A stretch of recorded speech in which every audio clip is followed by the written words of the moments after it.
In some ways, evaluating the relative success of strategies is the crux or main point of rhetorical analysis. In other words, evaluating how successful strategies are with a particular audience in a particular context translates to evaluating how successful a text is as a whole. Evaluating strategies appears as an assignment criterion in writing project number 5's tasks. The criterion reads, your project should include a primary insight that makes a judgment about how successful the website is by explaining how successful the strategies are in achieving the website's purpose with the invoked audience given the context. So how do we evaluate the success of a strategy? There's not a straightforward way to do this across contexts, but essentially what you will need to do is the following.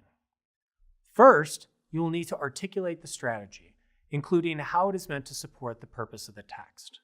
Next, describe how the strategy is directed at the particular audience. In other words, how does the strategy work with the particular audience of the text? Following that, describe how the strategy takes into account or ignores the context.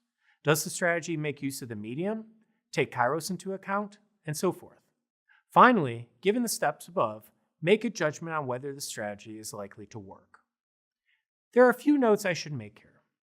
First, evaluating the success of strategies is going to be interpretive, but this does not mean all interpretations are equally valuable.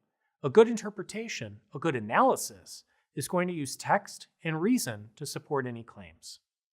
Second, you may have noticed that doing this evaluation procedure requires you to have taken a stance on the audience, purpose, and context of the text you are analyzing before you can judge the success of any strategies.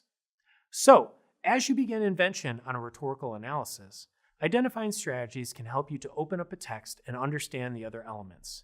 But you are really going to need some insight on all the aspects of the rhetorical situation before you are able to judge whether the strategies you have identified are successful or not.